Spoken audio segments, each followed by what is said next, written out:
सुदेव देवनानी आज कोटा दौरे पर रहे। रेलवे स्टेशन पर भाजपा पदाधिकारी ने देवनानी का स्वागत किया। इसके बाद देवनानी सर्किट हाउस पहुंचे। देवनानी शादी समारोह में शामिल होने के लिए कोटा पहुंचे हैं। इस दौरान कोटा में मीडिया से बातचीत करते हुए कल पेश होने वाले बजट को लेकर के भी देवनानी ने कहा कि सभी दलों से बातचीत हुई है, शांतिपूर्वक बजट पेश होने की उम्मीद है। निश्चित रूप से बजट प्रस्तुत होगा और प्रयास यही किया है कि शांतिपूर्वक हो। कल सब दलों के नेताओं को बुलाया था, सबने लगभग सहमति दी है कि हम बजट सत्र और बजट प्रस्तुत के समय हम शांति बनाए रखेंगे, सदन की गरिमा बनाए रखेंगे। जयपुर से खबर है, भाजपा का संगठन पर्व। अमित गोयल होंगे जयपुर शहर बीजेपी के अध्यक्ष। जयपुर भाजपा शहर चुनाव प्रभारी नारायण सिंह देवल ने घोषणा की है।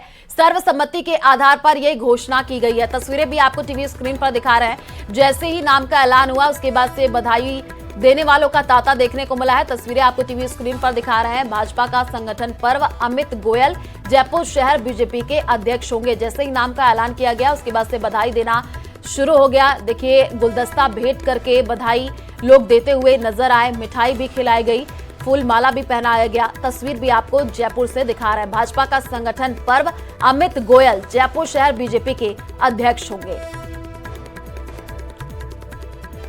पार्टी ने जिन 14 मेरे मित्र जो साथी सब जिला अध्यक्ष बनने की दौड़ में थे, उन सब में से किसी एक का चयन करना था और वो सारे ही मेरे मित्र भी हैं, मेरे साथी हैं। कोई मेरा वरिष्ठ है, कोई मेरे साथ के हैं। उनमें से मुझे चयन किया है। मैं निश्चित रूप से आपको विश्वास दिला रहा हूँ, मेरे संगठन को आपके माध्यम से, कि सबको साथ लेके, सबके सम्मान के साथ में, कार्यकर्ताओं के सम्मान के साथ में और पहले की तरह एक मुखी होकर भाजपा का काम करेंगे।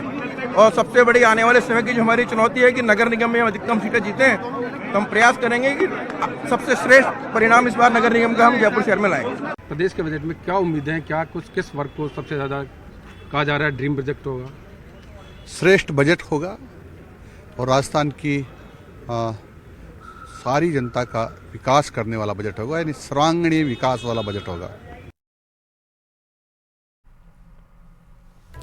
जयपुर से बड़ी खबर, निकाय चुनाव को लेकर यूडीएच मंत्री जावर सिंह खर्रा का बयान सामने आया है। प्रदेश के 305 निकायों में एक साथ चुनाव करवाए जाने पर विचार किया जा रहा है। नवंबर 2025 तक प्रदेश की सभी निकायों में निकाय चुनाव हो सकेंगे। तो बड़ी जानकारी आपको जयपुर से दे रहे हैं। यूडीएच मंत्री जावर सिंह खर्रा का बड़ा बयान सामने आया है। क्या कुछ उन्होंने कहा निकाय चुनाव को लेकर के, सुनिए। देखिए, नगर निकायों का अभी सीमा वृद्धि का कार्यक्रम चल रहा है और सीमा वृद्धि होने के बाद वार्डों का पुनर्गठन होगा। वार्डों का पुनर्गठन का कार्य पूर्ण होने के बाद नए सिरे से मतदाता सूचियां बनने का काम होगा और नए सिरे से मतदाता सूचियां का प्रारूप प्रकाशन होने के बाद उसमें जो भी कुछ रहेगा उसके बाद चुनाव प्रक्रिया शुरू। क्या ये वन नेशन वन इलेक्शन की प्लानिंग? मध्य प्रदेश सरकार में कैबिनेट मंत्री कैलाश विजयवर्गीय राजस्थान के झुंझुनू दौरे पर रहे, जहां कैलाश विजयवर्गीय ने अपनी पत्नी के साथ साथ भाई विजय विजयवर्गीय, बेटे आकाश, कल्पेश और भतीजे विवेक सहित इनकी पत्नियों और बच्चों के साथ रानी सती दादी के दर्शन किए। इस दौरान कैलाश विजयवर्गीय ने भजनलाल सरकार की जम करके तारीफ की। उन्होंने कहा कि इन्वेस्टमेंट के मामले में राइजिंग राजस्थान मिसाल बना। तो राजस्थान में मंदिरों की व्यवस्थाएं अच्छी हैं। साथ ही दिल्ली के सीएम के नाम को लेकर के भी बयान दिया और कहा कि हमारा हर विधायक सीएम बनने की योग्यता रखता है। इस दौरान उन्होंने निकायों में टैक्स बढ़ाने की पैरवी करते हुए कहा कि यदि महंगा पानी खरीद करके सस्ता बेचा जाएगा तो घाटा लगना तय है।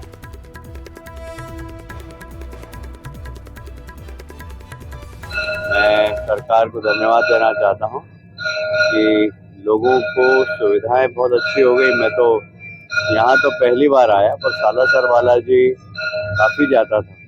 उन्होंने देखा कि शनै शनै वहाँ पर व्यवस्था और अच्छी होती जा रही है। तो कुल मिलाकर जिस प्रकार भक्तों की संख्या बढ़ रही है, उस प्रकार व्यवस्थाओं का भी विस्तार हो रहा है। कल प्रदेश सरकार अपना बजट पेश करने जा रही है और इस बजट से प्रदेश की जनता को खास उम्मीदें हैं। ऊर्जा के क्षेत्र में क्या क्या सौगात प्रदेश की जनता को मिल सकती है, इसको लेकर के ऊर्जा मंत्री हीरालाल नागर से खास बातचीत की हमारे संवाददाता ने। सुनिए।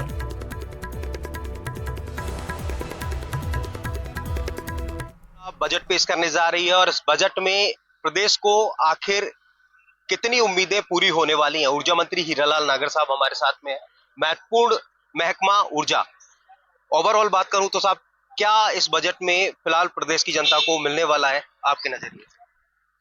देखिए, बजट के माध्यम से आम जनता को राहत देने का काम हमारी सरकार करेगी और जिस तरह का पहला बजट भजन लाल जी की सरकार ने दिया था, एक ऐतिहासिक बजट था जो राजस्थान के इतिहास में ऐसा पहली सरकार बनते अगर पहला बजट जिस तरह का आया था, वो निश्चित रूप से उसकी जो पूरे राजस्थान में आम जनता ने और मैं कहता हूं कि विपक्ष ने भी सराहना की कि ऐसा बजट अभी तक पहला बजट किसी सरकार ने नहीं दिया। जो बजट अंतिम साल में सरकारें देती थी चुनावी वर्ष में, वैसा बजट पहला था। इस बार भी बजट ऐतिहासिक होगा, पिछले पहले बजट से भी ज्यादा, और उसमें प्रावधान होंगे, जनहित के कामों को प्राथमिकता मिलेगी और विद्युत के क्षेत्र में भी जितने भी हमारे जीएसएस है, जहां हमें आवश्यकता है कि कैसे हम दिन में बिजली किसानों को 2 टर्म में बिजली दे सकें, 2 दिन के 2 अगर यूनिट बिजली देते हैं तो उसके लिए प्रयास के लिए जितने भी जीएसएस हैं उनकी भी घोषणा मुख्यमंत्री जी करने वाले हैं। प्रसारण तंत्र को कैसे विकसित किया जा सकता है उसके बारे में भी कुछ घोषणाएं हो सकती है। तो निश्चित रूप से बिजली के तंत्र को सुदृढ़ीकरण करने के लिए बहुत कुछ आने वाले बजट में होने वाला है। यानी ये कह सकते हैं कि आपके महकमे से बड़ी उम्मीदें प्रदेश की जनता करे और बहुत कुछ प्रदेश की जनता। राजस्थान सरकार का बजट कल आने वाला है। ऐसे में श्रीगंगानगर की जनता को इस बजट से काफी उम्मीदें हैं। हर वर्ग के लोगों को भजनलाल सरकार के दूसरे बजट से कई उम्मीद है। श्रीगंगानगर विधायक जयदीप बिहारी ने कहा कि पिछले बजट में श्रीगंगानगर जिले की सभी विधानसभा क्षेत्रों में हजारों करोड़ों के विकास कार्य हुए हैं। वहीं कल पेश होने जा रहे बजट में भी राजस्थान सरकार पिछले बजट के मुकाबले 1.5 गुना बजट श्रीगंगानगर के विकास के लिए आवंटित करेगी।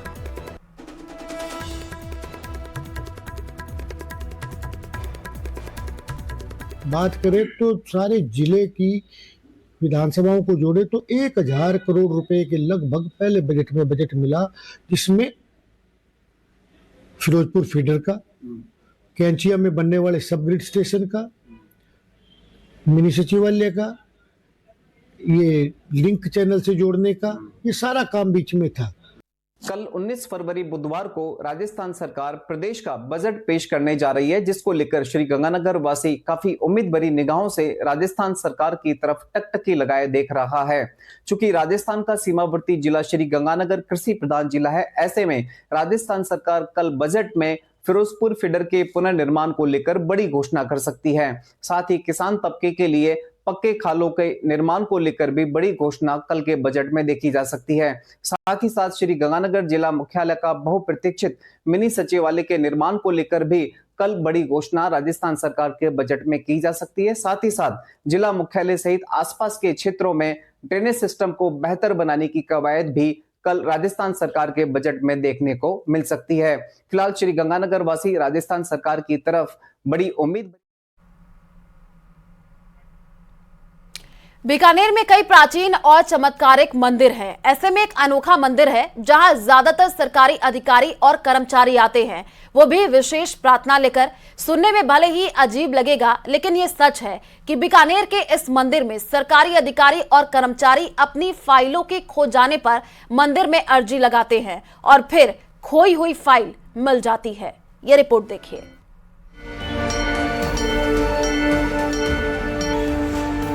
एक ऐसा मंदिर जहां मिल जाता है हर समस्या का समाधान।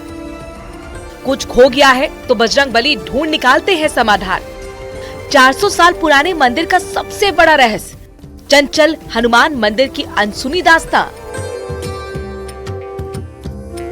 कहते हैं आस्था और विश्वास हो तो हर काम मुमकिन होता है। प्रदेश में ऐसे कई मंदिर हैं जहां श्रद्धालुओं की गहरी आस्था है कि यहाँ पर आने पर उनके सब काम हो जाते हैं। लेकिन इन सब मंदिरों से अलग बीकानेर के ऐतिहासिक जूनागढ़ किले के दीवार के पास बना चंचल हनुमान मंदिर इसलिए विशेष है कि इस मंदिर में वो श्रद्धालु ज्यादा आते हैं जिनकी कोई वस्तु खो गई है और काफी खोजबीन के बाद मिल नहीं रही हो। ये मंदिर 400 कुछ वर्ष पुराना है। राजा राज सिंह के हाथ के हिसाब से है। इसका मनोकामना ये है कि वो मंदिर उन्होंने रचना दिया था बाबा को, राजा राज सिंह जी को, कि अगर मंदिर में फेरी मत बनाना, फेरी बना दी तो घर नहीं रहेगा। और उसके बाद में जो मंदिर बोलना करेगा, फेरी बोलेगा, वो पूरे गढ़ की फेरी लगाएगा, उसकी मनोकामना पूर्ण होगी। रियासतकालीन बीकानेर के ऐतिहासिक जूनागढ़ किले के दीवार पर करीब 400 साल से स्थापित बीकानेर का चंचल हनुमान मंदिर श्रद्धालु की आस्था का केंद्र है। और चलिए फिलहाल इस बुलेटिन में इतना ही। बाकी खबरों के लिए आप देखते रहिए न्यूज़ 18 राजस्थान। नमस्कार।